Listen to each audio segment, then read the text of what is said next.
Assalamualaikum warahmatullahi wabarakatuh. Halo teman-teman, bagaimana kabar kalian semua? Semoga baik-baik saja ya.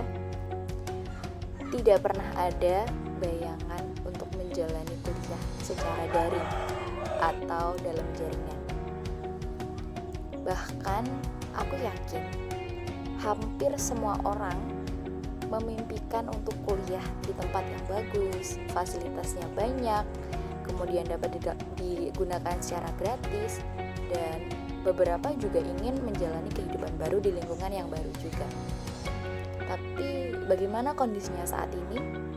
Kita harus menjalani semuanya dari rumah. Baiklah, aku akan menceritakan kisah pengalamanku selama 1 tahun lebih ini menjalani kuliah secara daring. Vanessa Amelia siap bercerita, semoga kalian suka. Sebelum pandemi menyerang, aku tinggal di asrama kampus. Hal pertama yang membahagiakan ketika pandemi menyerang adalah aku bisa pulang lebih awal dari asrama dan tinggal di rumah bersama keluarga.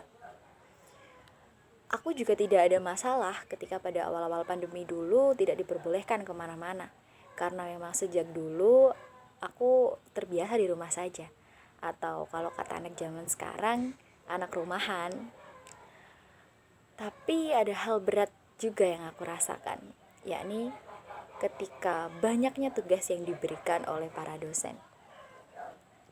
Setiap hari pasti ada saja tugas baru yang masuk, padahal tugas yang kemarin belum selesai. Pada saat awal-awal semester 2 atau awal-awal pandemi itu, presentasi yang biasanya dilakukan secara langsung harus direkam kemudian dikirim ke grup WhatsApp. Masalahnya adalah ketika take video harus benar-benar tidak ada suara pengganggu.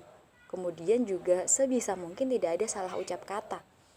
Belum lagi masalah memori HP yang full. Benar-benar emosi rasanya. Tapi di sisi lain, aku juga menyadari sih kalau memang para dosen masih mencari-cari metode yang terbaik untuk menjalani kuliah secara daring. Nah, tidak banyak sebenarnya hal yang aku lakukan ketika kuliah daring. Ya seperti anak-anak pada biasanya menjalani kuliah secara daring gitu saja. Tapi aku yang memang sejak SMA ini menyukai dunia kepenulisan, aku juga sempat beberapa kali ikut event karya tulis ilmiah. Dan hal ini juga yang membuatku beberapa kali datang ke kampus untuk bimbingan. Nah, di sini nih aku punya cerita menarik untuk teman-teman tentang gimana ya, kayak bagaimana cara kita masuk ke kampus saat pandemi, atau mungkin bisa dikatakan sistem keamanan kampus kali ya ketika masa pandemi. Ketika kuliah offline biasa, kita kan biasanya asal masuk kampus saja.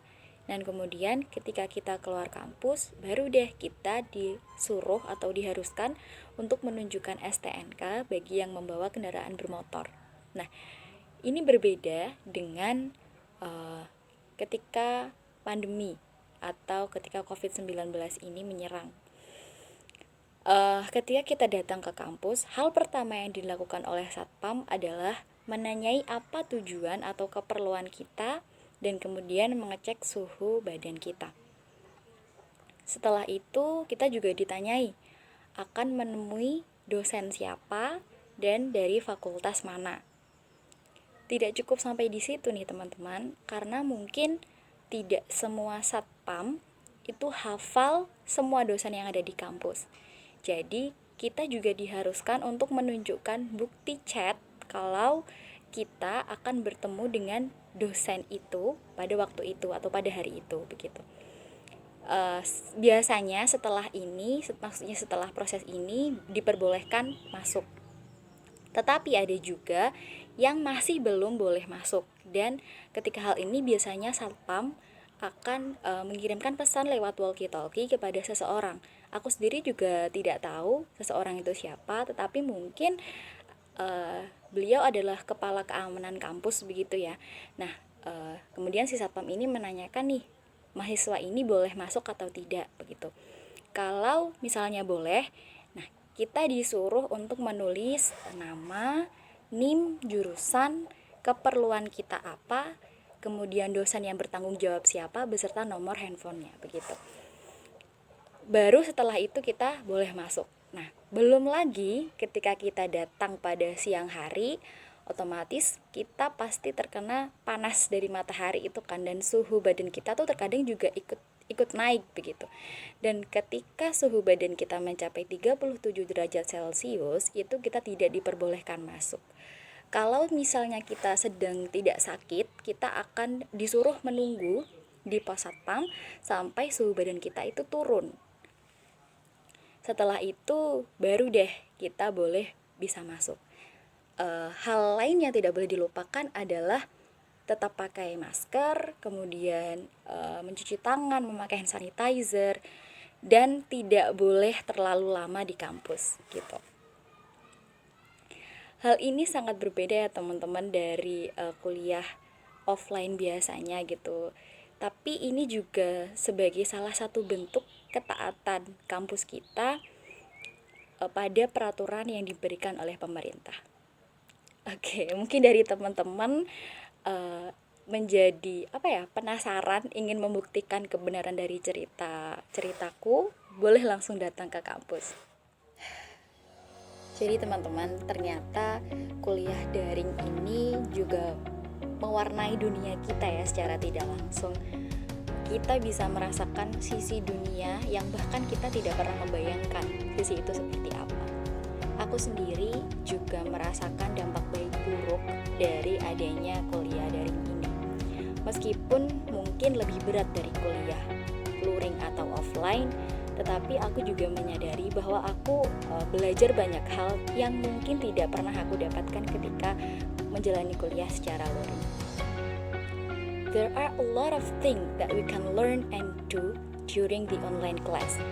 I hope we didn't give up with our condition right now, but make this as a big change to do something that we never do before. Terima kasih telah menyimak cerita saya.